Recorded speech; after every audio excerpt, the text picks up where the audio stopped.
Olá a todos, eu me chamo Wellington Rodrigues, sou mestrando em Letras Latinas pela Universidade Federal do Rio de Janeiro. Sou orientado pelo professor Dr. Fabiano Dalla Bona e pela professora doutora Gisele Batista da Silva. E apresento o primeiro colóquio internacional Literatura e Imprensa do século XIX à atualidade, a comunicação intitulada Rede de Sociabilidade e Literatura, o caso de Lírica Italiana. Brevemente, apresento o jornal, o Giornale dell'Italiana, Giornale Settimanale del professor Alessandro Galiano Ravara, fundado na corte do Rio de Janeiro entre os anos de 1854 e 1856. O seu fundador, o poeta genovês Alessandro Galiano Ravara, atuou também como redator e editor do jornal até o seu falecimento em maio de 55. No mês de outubro desse mesmo ano, o seu amigo e conterrâneo Pietro Bozizio assume a redação do jornal até o encerramento de suas atividades em janeiro de 1856. Como descrito em seu próprio subtítulo, a sua finalidade era tratar de questões da língua e literatura italianas, além da crítica teatral, notícias, políticas e comerciais, variedades, novelas, dramas e poesias. E por meio disso, o jornal visava, dentro dos seus objetivos, tornar fácil e comum uma língua que tanto contribuía para o deleite do espírito nas suas harmonias e oferecer conselhos para a melhoria da educação da juventude brasileira. Esse deleite do espírito nas suas harmonias faz referência às óperas italianas ensinadas pelas companhias de teatro. E essa melhoria da educação é uma melhoria da educação cultural. Ele se coloca numa posição em que cabia a ele oferecer cultura para essa nação brasileira tão jovem. Em suas pesquisas, Trento faz um levantamento e uma reflexão sobre a imprensa italiana no Brasil, no século XIX e XX, e ele chama atenção para o papel da imprensa na construção e reconstrução de informação, mas também de formação de uma identidade e memória italianas. E todo esse jogo narrativo discursivo passa pelas mais diversas áreas, como as políticas, culturais, literárias e linguísticas. Angelo Trento também menciona a existência de dois periódicos publicados no Brasil. La Croce del Sud, em 1756, que teria uma temática religiosa, e La Giovane Italia, em 1836, de temática política. La Giovane Italia, vale lembrar, foi o nome dado ao movimento fundado por Mazzini e que tinha como propósito a unificação do território italiano. A Itália era um território dividido em ducados e reinados, então existia esse movimento que buscava essa unificação territorial, política, e que vai ocorrer somente em 1861. Então, o Trento chama a atenção que as publicações elas conferiam a si próprias um papel pedagógico. Tratava-se de formar mais do que informar, de modelar consciências, de fazer italianos, de reforçar e por um longo tempo até mesmo criar uma identidade étnica, um espaço de identidade. E é muito interessante perceber que em 1854 existe essa necessidade por parte do Ravara, nesse jornal, essa difusão de uma nação italiana, de uma literatura italiana, de uma língua, uma identidade italiana, sendo que o país não era, até esse momento, unificado politicamente. Então, a gente vai recorrer a Anderson para entender como isso se forma, e ele nos coloca que essa construção de um coletivo, a formação de nacionalidades que se constroem por meio de bases imaginárias e chanceladas pelas línguas impressas nacionais. e que ajudavam a população a perceber que compartilhavam, pelo menos na escrita, de uma mesma língua. Então, a nação ela se torna um objeto de uma aspiração consciente.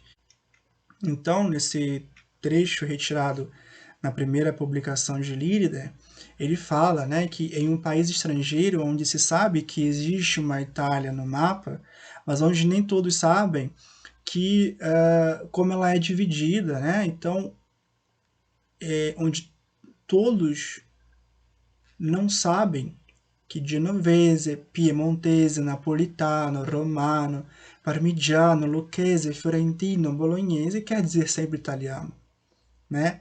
Que ele hesitava ter essa atitude de levar a língua italiana, de difundir a língua italiana, né? Pelas experiências de alguns dos seus concidadãos, né? Concidadãos que encontraram as portas fechadas, né? Mas que ele via a necessidade, como a gente mencionou anteriormente, né? De levar a língua italiana, porque pertencia à língua italiana essa supremacia musical e que as companhias de teatro, quando iam encenar suas óperas, que não sabiam, que não pronunciavam, né, que balbuciavam ou algo semelhante as palavras em italiano, as partes que eram em italiano, né. Até chegar esse momento da fundação do jornal, alguns acontecimentos foram muito importantes, né, tanto para consolidar, tanto para fundar esse jornal, quanto para consolidar e manter a sua publicação. Um deles foi a figura do Antônio Feliciano de Castilho, porque ainda em 53, quando Gaiano Ravara estava em Portugal, foi publicada essa notícia em que dizia, né, que o professor Galiano Ravara vai propagar na Espanha e na Itália o método de leitura repentina do senhor Antônio Feliciano de Castilho, e por essa ocasião oferecerá pessoalmente à rainha da Espanha a dedicatória do seu poema épico Colombo, ao qual pensa consagrar o resto da vida, né? E que quando o Ravara chega ao Rio de Janeiro, a corte do Rio de Janeiro em janeiro de 54, ele começa a anunciar as suas aulas particulares de italiano, de inglês, francês,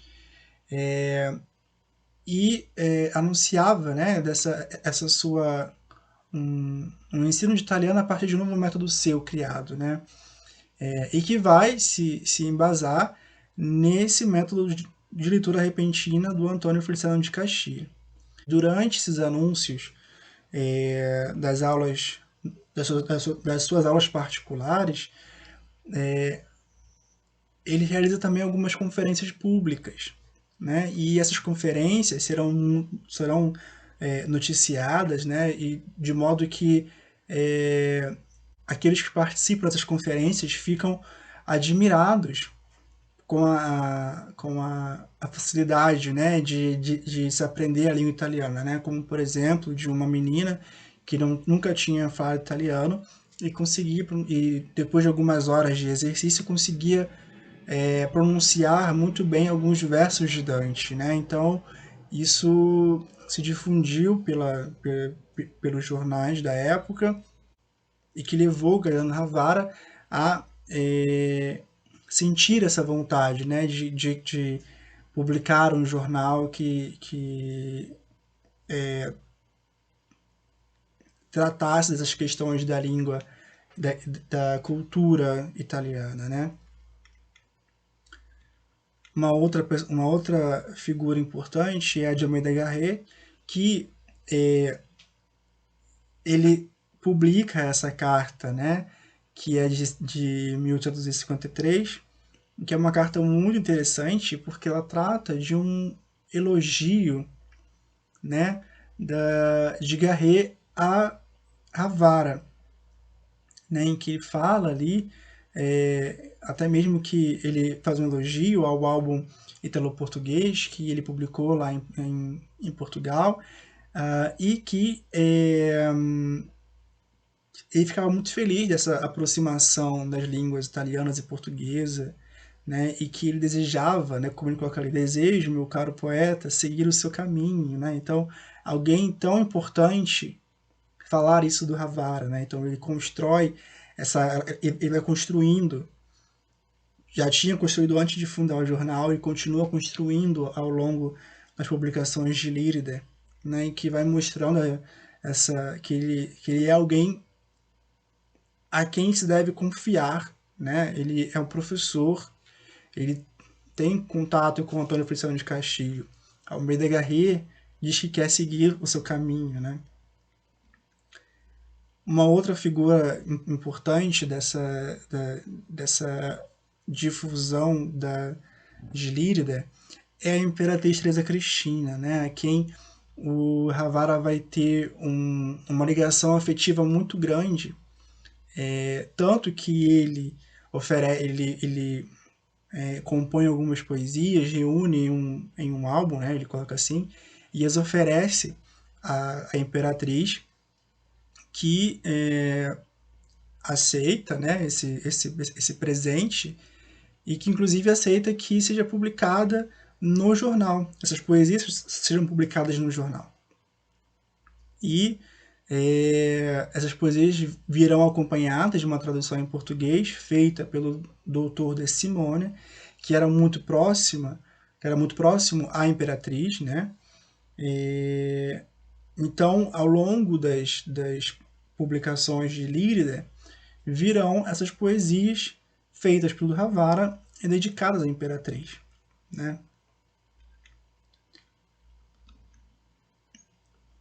E aí nós temos uma poesia que foi publicada,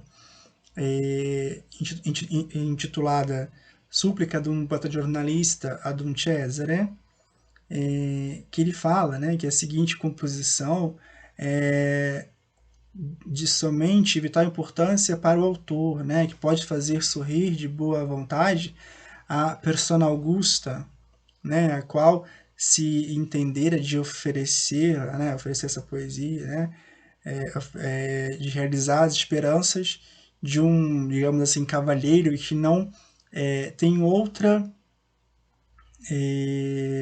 mania que aquela de propagar a sua língua pelo mundo, né? Então ele publica esse poema que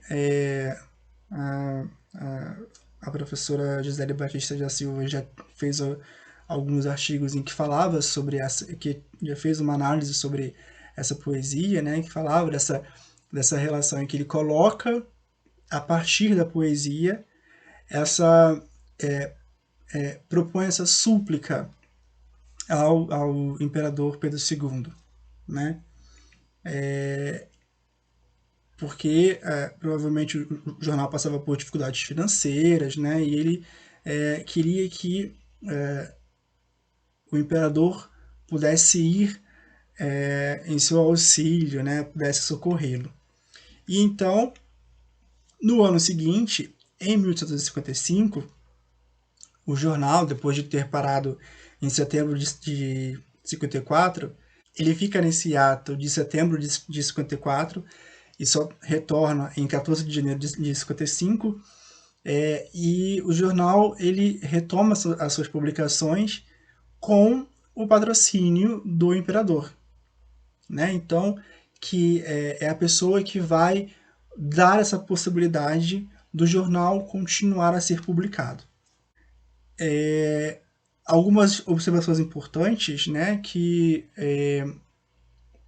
o Havara ele vem nomeado professor de língua inglesa e posteriormente de italiano no Colégio Imperial de Pedro II, a partir de novembro de 54, né? Então, não é só a ajuda com o jornal, mas também ele assume uma cadeira dentro do colégio e que vai futuramente, né, assumir o curso de língua italiana, a disciplina de língua italiana. Existe também a tradução do libretto Gli arabi nelle Gallie, que na notícia, né, se fala sobre essa necessidade de mostrar para o imperador que digamos assim, a proteção, o investimento está sendo bem feito, realizado, em que a gente vai ter esse libreto em língua italiana que vai ser ensinado futuramente. Então,